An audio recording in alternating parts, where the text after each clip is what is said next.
कविता के बहाने के माध्यम से कविता क्या होती है, क्या नहीं होती है, वो आपको समझाया जाएगा। पहले हम कविता पढ़ते हैं। कविता एक उड़ान है चिड़िया के बहाने, कविता की उड़ान भला चिड़िया क्या जाने। बाहर भीतर इस घर उस घर, कविता के पंख लगा उड़ने के माने चिड़िया क्या जाने।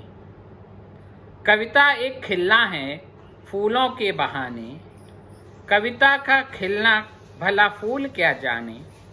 बाहर भीतर इस घर उस घर, बिना मुरझाए महकने के माने फूल क्या जाने। कविता एक खेल है बच्चों के बहाने, बाहर भीतर यह घर वह घर, सब घर एक कर देने के माने बच्चा ही जाने। तो इस कविता के माध्यम से काव्य क्या है, काव्य का सौंदर्य क्या है, उसके बारे में बताया गया है कि कविता को कौन समझ सकता है। हम मनुष्य समझ सकते हैं। भगवान ने जिनको बुद्धि दी है वही कविता के शब्दों के इस बाण को वही समझ सकता है। हर एक की बस नहीं होता कि कविता समझ ले। गैया को बैठा दो, शेर को बैठा दो, चिड़िया को बैठा दो, फूल को बैठा दो, आप कुछ भी बोलते रहो, वो कोई रिएक्शन थोड़ी देंगे, उनको कुछ नहीं समझ में आएगा। और वहीं हम मनुष्य हैं, हम रसों में डूब जाते हैं। 9 रस होते हैं हिंदी में, आप जानते हैं। वीर रस की कविता अगर मैं सुनाना शुरू करूं तो आपकी जो भुजाएं हैं वो फड़कने लगेंगी। हर हास्य रस में मन प्रफुल्लित हो जाएगा, करुण रस में मन दुखी हो जाएगा, क्योंकि आप शब्दों को जानते हो। भगवान श्री कृष्ण के लिए रसखान ने कितना सुंदर कहा है, कविता ही तो है, लेकिन वहां सौंदर्य की पराकाष्ठा है कि धूरी भरे अति शोभित श्याम जू, तैसी बनी सिर सुंदर चोटी। खेलत खात फिरे अंगना पग, पैजनी बाजत पीर कछोटी। और वा छवि को रस खान विलोकत, वारत काम कला निज कोटी। और काग के भाग बड़े सजनी, हरि हाथ सो ले गयो माखन रोटी। अब ये काव्य आप लोगों को आनंद आएगा सुनने में, लेकिन अगर यही मैं चिड़िया तोता अन्य को सुनाऊं तो उनको इससे कोई मतलब नहीं, मैं क्या बोल रहा हूं वो उनको नहीं अच्छा लगे। तो कविता क्या है? शब्दों का खेल है। जैसे वो मंदिर मस्जिद की जब लड़ाई झगड़ा चल रहा था, एक संत डूंगरपुर जी महाराज आए थे स्कूल में, तो उन्होंने बड़ी अच्छी, मैंने आपको लिखवाता भी हूं लाइन, बहुत अच्छी बात कही थी कि शब्दों के इस भेद को मिटा दो, राम की मस्जिद रहीम का मंदिर बना दो। क्या था? शब्द तो हैं। कविता का तारतम्य क्या है? शब्दों का खेल है। अगर शब्द नहीं हो कविता नहीं बन सकती, छंद नहीं बन सकता। छंद तब बनेगा जब होगा। गीत सुनने में तब अच्छे लगते हैं जब वो शब्दों में प्रयोग होते हैं। केवल म्यूजिक बज रहा होता है, संगीत बज रहा होता है, आनंद नहीं आता। आज मेरे यार की शादी है, दिलदार की शादी है, आज मेरे यार की शादी है, तो ये सुनते ही नाचने का मन करता है। अगर केवल म्यूजिक बजे तो नहीं। ए मेरे वतन के लोगों जरा याद करो कुर्बानी, जो शहीद हुए हैं उनकी याद करो कुर्बानी। ये सुनेंगे शब्द, म्यूजिक बजेगा नहीं, लेकिन जब शब्द सुनेंगे तो हमें चाइना का वक्त का समय याद आ जाएगा, लता जी याद आ जाएंगी कि जिन्होंने ये गीत बनाया। तो काव्य वो होता है, शब्दों का खेल है। एक शब्द इधर एक शब्द उधर, काव्य सौंदर्य मिल जाता है। तो वही कह रहे हैं कविता के बहाने। देखिए कुमार नारायण जी ने कितना सुंदर बात कही है, कविता को बहाना स्वरूप दिया है। और उस बहाने से क्या कहना चाहते हैं? प्रथम खंड में लिखते हैं, कविता एक उड़ान है चिड़िया के बहाने। श्लेष अलंकार का प्रयोग कर रहे हैं यहाँ पर। उड़ान शब्द का दो अर्थ ही है। कैसे? कविता एक उड़ान है चिड़ियों के बहाने। आपने कभी कविता को उड़ते हुए देखा? कोई पंख है कि उड़ जाती होगी? चिड़ियों के पंख होते हैं, उड़ते हैं, खूब ऊंचाइयों तक जाते हैं। लेकिन ये शब्द हैं, इनके भी तो पंख होते हैं। मैं यहां सुना रहा हूं, आप सुन रहे हो।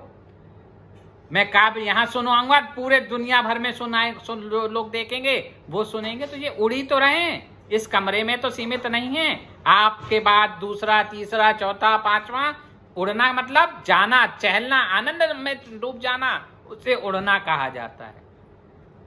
तो उड़ना शब्द के दो अर्थ हैं। एक चिड़िया के रूप में है कि वो अगर उसको कहीं एक स्थान से दूसरे स्थान जाना है तो क्या करना होगा? उसे पंख चलाने होंगे और जाना होगा।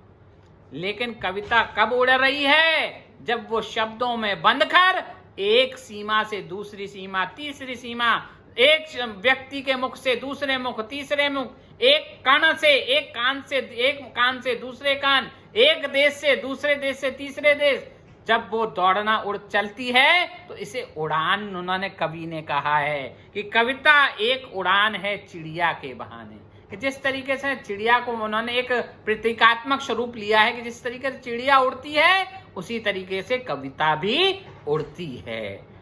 कविता की उड़ान भला चिड़िया क्या जाने। आपसे प्रश्न कर रहे हैं क्या कि कविता जो है जब उड़ रही है, जा रही है एक जगह से दूसरे जगह, तो क्यों फैल रही है? आप लोग कविताएं सुनाते हो बहुत सारे कवियों की, जो आपको अच्छी लगती है वही तो सुनाते हो। जो अच्छी नहीं लगती उनको कौन सुनाता है? वो तो जिसने लिखी वही लिख के रह जाती हैं।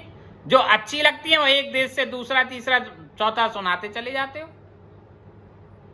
धामधारी सिंह दिनकर की कविता है, रश्मि रथी पढ़ो उनकी कविता है, क्या आनंद आता है? क्यों आता है? क्योंकि वो उड़ रही है, एक से दूसरे पे जा रही हैं। तो वह यहाँ दूसरी पंक्ति में कह रहे हैं कविता की उड़ान भला चिड़िया क्या न। चिड़िया तो एक भगवान ने जीव दिया जरूर है, बनाया तो है, लिविंग थिंग इंग्लिश में कहते हैं, जीवित प्राणी तो है, लेकिन भगवान ने सोचने और समझने की शक्ति केवल इंसान को दी है। तो वही कह रहे हैं कि अगर हम चिड़िया को बैठा के और चिड़िया के सामने कविता सुनाने लगे, उसका कोई मतलब नहीं होगा। उसको क्या पता क्या तुम बोल रहे हो। वो तो ये जानने की आप कुछ मुंह से वक्त शब्द निकाल रहे हो, लेकिन वो ये नहीं जानती कि उन शब्दों का क्या अर्थ है। तो वही कह रहे हैं कि कविता की उड़ान भला चिड़िया क्या जाने, बाहर भीतर इस घर उस घर। कविता जैसे चिड़िया जो है कभी बाहर आती है, कभी अंदर जाती है, कभी इधर आती है, कभी उधर जाती है। कविता के बारे में लोग समझते नहीं हैं। बाहर भीतर इस घर उस घर, यानी चिड़िया क्या होती है? कभी अंदर आएगी, घर में आएगी, कभी बाहर जाएगी, कभी एक घर पे बैठेगी, कभी दूसरे घर पे बैठेगी। कविता भी वही कार्य करती है। कविता में भी क्या होता है कि एक बच्चे से एक घर में कोई बच्चा सुनाता है, फिर दूसरे घर में दादाजी के घर में गया, नाना जी के घर में, वहां कविता सुनाता है। कभी कहीं पब्लिक प्लेस पे कोई सुनाता है, कभी कहीं पे कोई सुनाता है। तो कविता का भी स्वरूप इधर से उधर चलता रहता है, आनंद लेता रहता है। कविता के पंख लगा उड़ने के माने चिड़िया क्या जाने की। कह रहे हैं कविता क्या है? कविता भी पंख लग जाते हैं। यानी पंख का मतलब होता है कविता रस में डूब जाती है, और जब कविता रस में डूब जाती है तो उसमें पंख लग जाते हैं, और वो एक समाज से दूसरे, एक घर से दूसरे,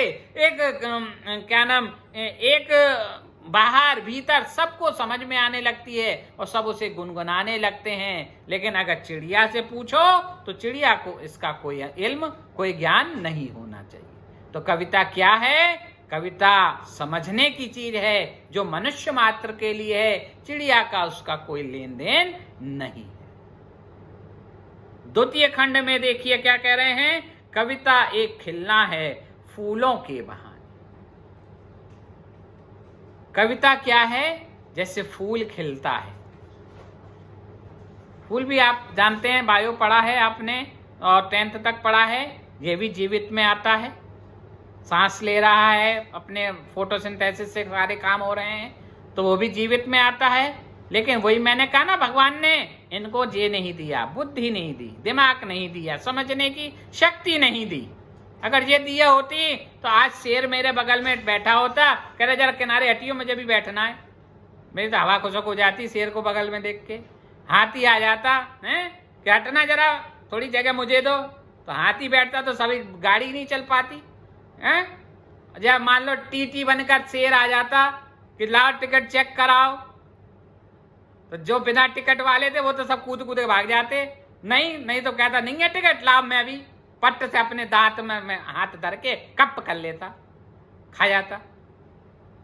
लेकिन भगवान ने उन्हें स्मरण, उनको शक्ति नहीं दी सोचने की। हाथी विशाल शरीर होने के बावजूद हाथी जंगल का राजा नहीं हुआ, जंगल का राजा शेर ही कहलाया। क्यों? आंख छोटी छोटी दी हैं, वो अपना शरीर ही नहीं देख पाता। और अगर बड़ी बड़ी आंखें दे दी जाती जैसे बंगाली लोगों की होती हैं, तो फिर क्या होता? फिर तो हाथी राजा पूरे विश्व का राजा होता। कोई मोदी जी और अन्य कोई हम लोग नहीं होते, फिर तो हाथी ही होता राजा। किसमें ताकत? वो तो पटापट चटनी और बनाता। अच्छा, दंड देना है, कोई फांसी वाची नहीं, चटनी बनेगी आज इसकी। बैठाया, पच मारा। उन्हें बंदूक गोली से क्या मतलब? एक बार लोट मार दी किसी आदमी पे तो उसकी तो चटनी मर गई। लेकिन भगवान ने उन्हें बुद्धि नहीं दी। फूल यह है कि कविता एक खिलना है फूल के बहाने, कि जिस तरीके से फूल खिलता है, आनंद देता है, सौंदर्य देता है, वातावरण को जीवंत कर देता है, वो फूल होता है। कविता भी यही होती है। जब कविता में हम डूब जाते हैं, आनंद लेना सीख जाते हैं, तो कविता भी फूल के समान ही खिलने की जैसी होती है। कविता का खिलना भला फूल क्या जाने। कह रहे हैं कि अगर हम फूल से पूछें कि कविता क्या हमने सुनाई बताओ, वो नहीं जानता। लेकिन हम अपने मित्र से, स्वजन से, श्रोता से, किसी से अगर कविता के बारे में पूछते हैं तो आप देखिएगा वो उसका आनंद आपको बता सकता है। मेरी कविताएं कई लोग सुनते हैं, बहुत लाइक करते हैं, कुछ नहीं करते, तो सब मुझे पता है ना। ऐसा तो नहीं किसी शेर ने, कुत्ता ने मेरी कविता लाइक करी हो। पता लगा कि वो शेरखान.com से शेर ने करा है, हाथीखान.com से हाथी ने किया। मनुष्य करते हैं। क्यों? क्योंकि कविता क्या है? ऐसा नहीं कमल ने कर दिया मेरे को, कमल नहीं, मनुष्य समझ रहा है। और जब शब्दों का इस खेल को हम ही समझेंगे, और जब हम समझेंगे तो उसके आनंद में डूब जाएंगे। इसलिए अगर फूल से प्रश्न किया जाए कि कविता क्या है, तो वो नहीं जानता। लेकिन जिस प्रकार से फूल में सौंदर्य होता है, आनंद होता है, वातावरण को महकाने का स्वरूप होता है, कविता में भी वही सब होता है। कविता सुनकर लोगों में आनंद में डूब जाते हैं। भगवान के गीत गाते हैं। आजकल पुरुषोत्तम मास चल रहा है, आप जगह जगह भक्ति स्वरूप में डूबे लोगों को देख रहे होंगे। क्या है? सब भगवान के गीतों में डूबे हुए हैं। गीत क्या है? कविता ही तो है, शब्दों का ही तो खेल है। इसलिए हमें कविता का सम्मान करना चाहिए। बाहर भीतर, इस घर उस घर, जिस तरीके के फूल एक घर से दूसरे घर, बाहर भीतर। अभी वो आ रहा है ना आप लोगों का एलन वैलेंटाइन डे है, हिंदी में उसे बेलनतान डे कुछ लोग कह देते हैं। बड़े खुश हो के एक फूल होगा 14 तारीख को और देंगे जाके लाल लाल दांत और फाड़ते हुए, लियो एक लाल रंग का फूल दे रहे हैं। लेकिन फूल के बाद भी शब्दों में जब आप बयां करोगे तो वो फूल की सार्थकता तब सिद्ध होगी। इसलिए फूल तो फूल है, लेकिन फूल से अगर हम पूछें कि इसका सौंदर्य, तुम्हारा सौंदर्य कैसे बढ़ा, तो वो सौंदर्य कौन बढ़ा रहा है? कविता बढ़ा रही है। बिना मुरझाए महकने के माने फूल क्या जाने। कह रहे हैं कविता जो है, फूल सुबह होता है शाम तक मुरझा जाता है, उसका जीवन जितना है वो जी लेता है। कितना भी सुंदर फूल हो, कमल लेके आएंगे सबसे सुंदर, और कमल भी वो शाम तक मुरझा जाता है, सुबह सुंदर सुंदर लगता है। पेड़ से जैसे ही तोड़ोगे उसके बाद उनकी सबकी जो स्थितियां हैं वो समाप्त होने योग्य होती हैं। लेकिन कविता ऐसी नहीं होती। उसे तो जो श्रोता है और जो वक्ता है, जो कवि है, उसके मुख से निकलने के बाद वो अपना सौंदर्य बढ़ाती चली जाती है। छोटे बच्चे से कविता सुनोगे अलग आनंद आएगा, उससे जैसे जैसे बड़े लोगों से सुनते चले जाओगे, वीर रस की कविता छोटा बच्चा भी सुनाएगा और एक मैच्योर जो कवि जिसने लिखी है वो सुनाएगा। आनंद क्या होगा, दोनों में ही बढ़ता चला जाएगा। यानी कविता मुरझा नहीं रही है कि ऐसा नहीं है जिसने लिखा है वही सुनाएगा, बाकी सुनाएंगे तो बेकार हो जाएगा। मैं आपको वो कविता सुनाता हूँ, बिहारो बिहारी की बिहार वाटिका में चाहे, तो जिन्होंने लिखी है कमलेश जी ने, वो सुनाएंगे तो वो मुझसे ज्यादा अच्छा सुनाएंगे, क्योंकि वो रचनाकार हैं, उन्होंने लिखा है उस काव्य को। लेकिन मैं भी सुना रहा हूं, आपको सुंदर लगती। अभी मैंने आपको श्री कृष्ण का रसकान का सुनाया, इसी को मैं अगर गीत में सुनाने लगूं और सुंदर आएगा। मैं आपको क्लासों में सुनाता भी हूं। तो कहने का तात्पर्य क्या है कि फूल एक समय पाबंद है, सुबह आनंद देगा, सौंदर्य देगा और शाम तक अपने अंतिम लक्ष्य को प्राप्त कर लेगा, पूर्ण हो जाएगा, मुरझा जाएगा। लेकिन कविता ऐसी नहीं है, वो तो नित्य प्रतिदिन, दिन प्रतिदिन अपने सौंदर्य में आगे बढ़ती चली जाएगी।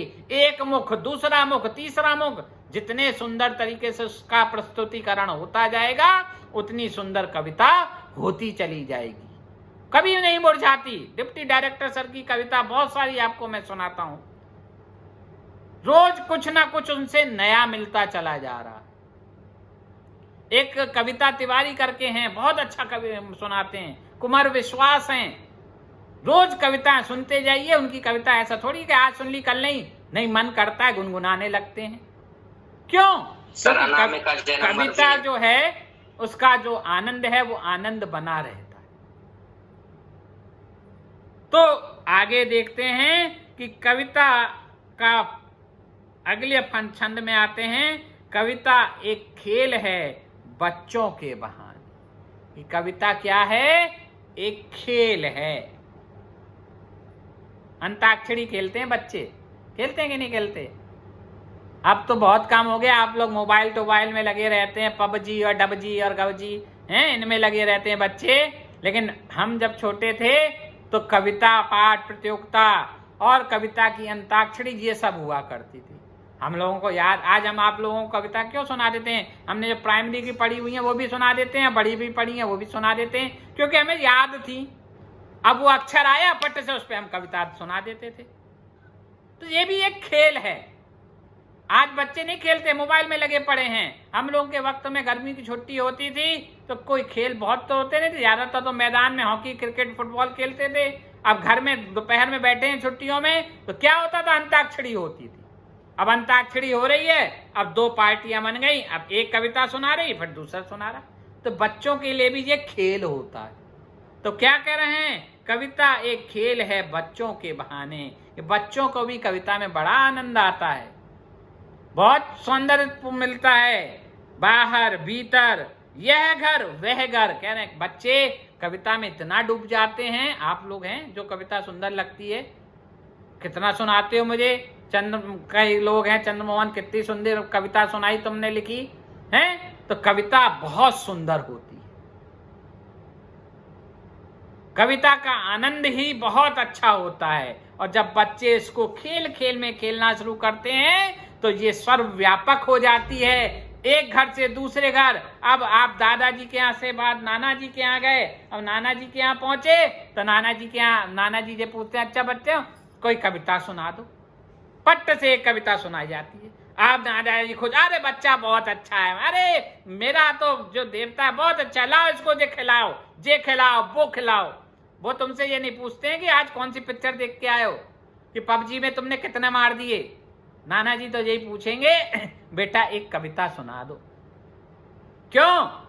क्योंकि कविता सुनने के बाद ही तो पता लगेगा कि आपके शिक्षा में सही दिशा चल रही है कि नहीं चल रही है। कविता अगर आती है सुना दी तो टीचर की और स्कूल की तारीफ हो जाती है, बहुत अच्छे स्कूल में पढ़ रहे हो, मास्टर बहुत अच्छे हैं। और नहीं सुनाई, अरे बेकार स्कूल है, कुछ आता नहीं है बच्चे को, है पढ़ना नहीं खाना है, कविता भी याद नहीं। तो ये बच्चों का आनंद है, इसलिए बच्चे क्या करते हैं, आनंद से कविता का सौंदर्य लेते हैं। सब घर एक कर देने के माने बच्चा ही जाने। कह रहे हैं मम्मी पापा चाचा ताऊ सब में लड़ाई झगड़ा हो रहा हो, चाचा और पापा में लड़ाई झगड़ा हो रहा हो, भयंकर लड़ाई झगड़ा हो रहा हो, लेकिन अगर तुम जाके चाचा के पास बैठकर एक कविता सुनाने लग जाओगे तो चाचा भूल जाएंगे कि ये मेरे दुश्मन का लड़का है, मेरे भैया ने मुझको डांटा था, ये था, वो भूल जाएंगे। वो भी तुमको प्यार करेंगे और फिर वही प्यार करने के साथ साथ जो मनमुटाव थोड़ा दूर था पापा चाचा में, वो दूरियां कम होने लगी। बच्चे जोड़ते हैं। आप लोग हैं ना बेटा, आप लोगों में ये खासियत होती है कि बड़े क्या होते हैं, थोड़ा से अपने अहम में डूब जाते हैं कि मेरे को जे कह दिया कि मुझे कह दिया, हम बात नहीं करूंगा। बच्चे जो वॉच आप लोग बहुत देखते रहते हैं लगातार, और आप लोग क्या करो, कोशिश करो कि मम्मी पापा मम्मी चाचा पापा में सुलह हो जाए, तो युक्तियां लगाओगे और उन युक्तियों को लगाकर दोनों को एक कर दोगे। और बच्चे यही करते हैं कि इस कविता का ही सौंदर्य इकट्ठा करके घरों में जो दूरियां हैं उन दूरियों को समाप्त करने का प्रयास करते हैं। तो कविता क्या है, कविता जो है वो समस्त संसार को एक करने देने का सुलभ और सौंदर्यपूर्ण साधन है, जिसको केवल मनुष्य मात्र ही समझ सकता है। उसको अगर मैं कहूं चिड़िया समझ ले, फूल समझ ले, उड़ेगी वो चिड़िया की तरीके से, खिलेगी सुगंध फैलाएगी कविता फूल की तरीके से, लेकिन समझ में किसके आएगी, जिसको भगवान ने सबसे सुंदर नेमत दी है, ये बुद्धि दी है, केवल उसको समझ में आएगी। इसलिए कविता क्या है, कविता समस्त संसार को, समस्त समाज को एक कर देने का बहुत सुंदर साधन है। इस कविता के माध्यम से कुंवर नारायण ने कविता के बहाने के पाठ को, कविता जो है बहुत सुंदर तरीके से, कविता क्या है, उसका मूल स्वरूप क्या है, उसका सौंदर्य क्या है, वो कब खिलती है, कब उड़ती है, कब सबको एक करती है, का सौंदर्य आपके सामने प्रस्तुत किया है, जिसकी व्याख्या मैंने आपको कर दी।